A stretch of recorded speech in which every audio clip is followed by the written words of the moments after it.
लगातार सकारात्मक शिक्षा प्राप्त करने से सकारात्मक विचार जन्म लेते हैं। सकारात्मक सोच वाले लोग उन खिलाड़ियों की तरह होते हैं जो लगातार अभ्यास करके अपने अंदर ताकत का एक भंडार जमा कर लेते हैं, जिसका इस्तेमाल वे मुकाबले के वक्त करते हैं। बिना अभ्यास के जब भंडार ही नहीं रहेगा तो वे भरोसा किस पर करेंगे। इसी तरह अच्छी सोच वाले लोग अपने दिमाग को रोज शुद्ध, शक्तिशाली और सकारात्मक विचारों की खुराक देकर अपने अंदर उम्मीदों से भरे नजरियों का एक सुरक्षित भंडार जमा कर लेते हैं। वे इस बात को समझते हैं कि हम सभी को बुराई और नकारात्मक विचारों से सामना होगा। अगर हमारे पास अच्छे विचारों का एक सुरक्षित भंडार होगा तो हम उन नकारात्मक विचारों पर जीत हासिल करने में कामयाब हो जाएंगे, वरना वे हम पर हावी हो जाएंगे।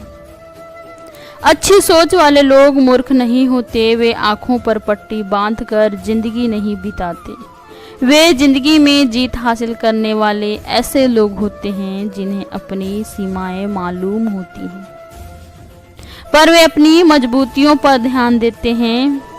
दूसरी तरफ हारने वालों को अपनी मजबूतियों का एहसास होता है, पर उनका सारा ध्यान अपनी कमजोरियों पर टिका रहता है। स्वाभिमान खुद अपने बारे में महसूस करने का नजरिया है। जब हम अपने बारे में अच्छा महसूस करते हैं तो हम बेहतर काम करते हैं। घर हो, दफ्तर हो, जिसमें हमारे रिश्ते बेहतर हो जाते हैं, दुनिया हमें ज़्यादा अच्छी लगने लगती है। इसकी वजह क्या हो सकती है? वजह यह है कि हमारी भावना और व्यवहार में सीधा रिश्ता होता है, क्योंकि हम किसी चीज़ या बात के बारे में जैसा महसूस करेंगे वैसा ही उसके प्रति व्यवहार करेंगे। अगर हम अच्छा स्वाभिमान जल्दी बनाना चाहते हैं तो इसका सबसे अच्छा तरीका यह है कि जब हम अपने काम ऐसे लोगों की मदद करने के लिए करें जिसका कोई बदला ना तो पैसे से ना ही कुछ और देकर चुका सकते हैं। कुछ साल पहले मैंने कैदियों को नजरिया और आत्मसम्मान विकसित करने के तरीके सिखाने का एक कार्यक्रम चला रहा था। उस दौरान मैंने कुछ हफ्तों में ही इतना कुछ सीखा जितना कि मैं सालों में नहीं सीख सका था। 2 सप्ताह मैंने कार्यक्रम में भाग लेने के बाद एक कैदी ने मुझे रोक कर कहा, शिव, मैं कुछ ही हफ्तों में जेल से रिहा होने वाला हूँ। मैंने उससे पूछा कि उसने नजरिया बनाओ कार्यक्रम से क्या सीखा। वह कुछ देर सोचता रहा। उसके बाद उसने कहा कि अब अपने बारे में अच्छा महसूस कर रहा। मैंने कहा, मेरे लिए इस अच्छा शब्द का कोई मायने नहीं। मुझे ये बतलाओ कि तुम्हारे व्यवहार में क्या बदलाव आया है। दरअसल मेरा मानना है कि यदि सीखने वाले के व्यवहार में बदलाव न आए तो यह नहीं माना जा सकता कि उसने वास्तव में सीखा है। उस कैदी ने मुझसे कहा अब वह हर रोज बाइबिल पढ़ता है। तब मैंने उससे पूछा कि बाइबिल पढ़ने का उस पर क्या असर पड़ा। उसने जवाब दिया कि वह खुद को खुद अपने साथ और दूसरों के साथ बेहतर महसूस करता है। ऐसा उसने पहले कभी महसूस नहीं किया था। मैंने उससे कहा, यह तो ठीक बात है, लेकिन सबसे जरूरी बात यह है कि जेल से छूटने के बाद तुम क्या करोगे। उसने मुझसे कहा कि वह समाज का एक जिम्मेदार सदस्य बनने की कोशिश करेगा। मैंने अपना सवाल दोहराया तो फिर उसने फिर वही जवाब दिया। मैंने उससे एक बार फिर पूछा, जेल से छूटने के बाद तुम क्या करोगे। जाहिर सी बात है कि मैं किसी अलग जवाब की उम्मीद कर रहा था, लेकिन इस बार उसने गुस्से से भरी हुई आवाज में जवाब दिया, मैं समाज का एक जिम्मेदार सदस्य बनूंगा। तब मैंने उसे बताया कि उसके पहले के जवाब और इस बार के जवाब में एक शब्द का अंतर था।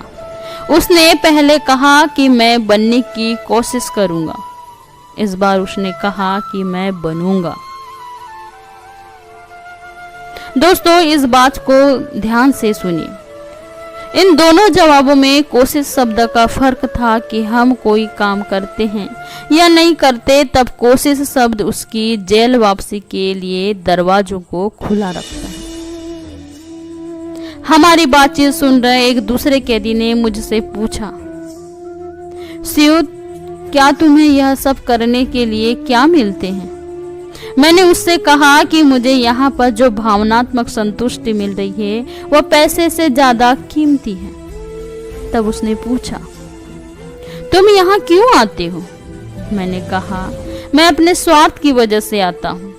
मैं इस दुनिया को जीने के लिए एक बेहतर जगह बनाना चाहता हूँ। इस तरह की आत्मसंतुष्टि लाभदायक होती है। संक्षेप में कहा जाए तो हम व्यवस्था में जो लगाते हैं हमको हमेशा उसका पुरस्कार भी मिलता है, और कई बार तो वह हमारे लगाए गए से बहुत ज्यादा होता है। लेकिन हमको लगाते समय बदले में कुछ पाने की इच्छा नहीं रखनी चाहिए। एक और कैदी ने कहा, लोग जो करते हैं वह उनका निजी मामला है।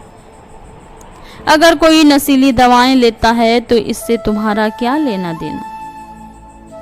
तुम उन्हें उनके हाल पर क्यों नहीं छोड़ देते हो? मैंने जवाब दिया, मेरे दोस्त, हालांकि मैं उससे सहमत नहीं हूं, फिर भी मैं तुम्हारी यह बात मान लूंगा कि उससे मेरा कुछ लेना देना नहीं है। लेकिन क्या तुम मुझसे यह गारंटी दे सकते हो जब भी कोई नशीली दवाएं खाकर कार चलाएगा तो उसकी कार केवल पेड़ से टकराएगी? तुम इसकी गारंटी तो दो, मैं तुम्हारी बात मना लूंगा।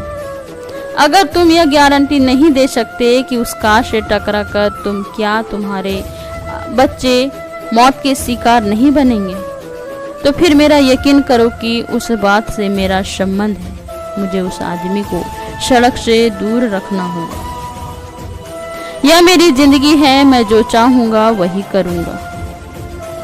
इस एक जुल्मे में फायदे से कहीं अधिक नुकसान किया है। लोग शब्दों की सच्ची भावनाओं की उपेक्षा कर देते हैं। इसका मतलब यह है कि अपनी सुविधाओं के अनुसार निकाल लेते हैं। ऐसे लोगों ने जुल्मे को स्वार्थ से जोड़ दिया है, जिसका बुरा असर न केवल उन पर बल्कि उनके आसपास के पूरे माहौल पर पड़ता है।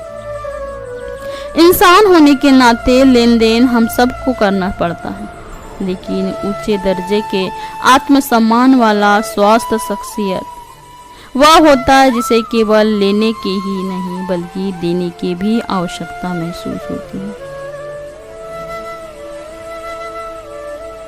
दोस्तों, वीडियो कैसा लगा कमेंट बॉक्स में अपनी राय जरूर दीजिएगा।